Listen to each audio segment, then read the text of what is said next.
took the wraps off its new iPhones and Watch on Wednesday. They're the largest iPhones ever. Otherwise, the changes were minor.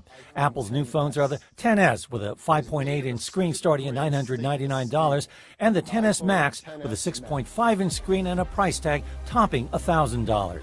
It also put out a lower-cost 6.1-inch iPhone XR made of aluminum. Prices start at $749.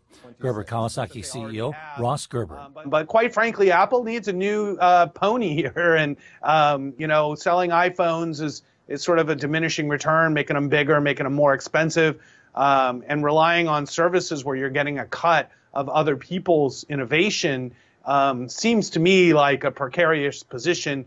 And the only reason they really have it is because they're a monopoly. So Apple has some work to do. Analysts say Apple is looking for ways to lessen its reliance on phones for revenue.